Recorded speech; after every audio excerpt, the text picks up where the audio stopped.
je vais te rajouter, je vais te donner ton ail. Et voilà.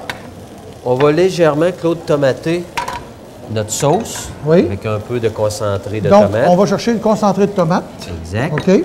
La pâte, ce qu'on appelle de la pâte de tomate. De la pâte de tomate qu'on OK. retrouve sur le marché. OK. Mais il faut éviter encore là de trop en mettre, Claude. C'est vraiment pour donner un petit coup de tomate, là, un goût de OK. tomate à notre... Est-ce qu'on aurait pu mettre des tomates fraîches, François? Oui, bien sûr, encore.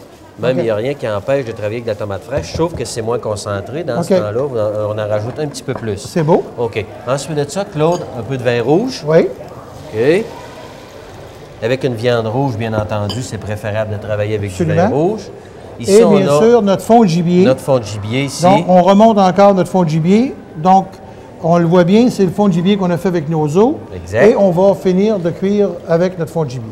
Si votre fond de gibier, Claude, est très, très, très concentré, il n'y a rien qui empêche de mettre un peu d'eau. OK, c'est bon. Parce que tout dépendamment, chez vous ou en pourvoirie, vous décidez de faire un fond, il est trop concentré, vous pouvez le rallonger, il n'y a rien de OK, ça. OK. Au goût, tout de suite, vous allez l'apercevoir. Alors, Est-ce on voit qu'on ne ici... met pas de mirepoix dans ça, François? Non, pas nécessaire. Premièrement, Pas OK. nécessaire, vu que la viande a quand même bien mariné. Ça va. Ça l'a donné un goût, ça l'a attendri. OK. Alors, Claude, on a notre recette ici. Tous nos ingrédients sont dans le poêlon. On laisse saler, on cuit. Moi, je dirais, Claude, un bon 3-4 heures. OK. Tout dépendamment de la grosseur de tes cubes. Est-ce que, François, plus ça va cuire longtemps, plus la viande va venir tendre, elle va venir qu'elle se défait ou encore elle va durcir? C'est ça. Non, au contraire, elle va venir très tendre. OK. Sauf que faut éviter de surcuire parce que, bien entendu, le bouillon va réduire, puis vous risquez de manquer de jus. OK. Là, ça va comme brûler. Ça va... OK. Mais évitez là, de... Donc, on va le laisser cuire, puis éventuellement, on montrera exactement notre préparation d'ours bourguignon. Exact. François, pendant qu'on faisait d'autres étapes, bien sûr, nos ingrédients ont cuit. On va finir de monter maintenant les assiettes. Et là, on va faire notre bourguignon. Justement, notre bourguignon d'ours. On va monter notre assiette de bourguignon d'ours. Ça l'a bien réduit. On va faire attention pour ne pas cacher avec le chaudron. Donc, regarde, je vais même te changer de place, François, puis change ton, pour être sûr qu'on va être vis-à-vis de la caméra qui est là. Ici, Claude, Moi, je peux m'aller en avant.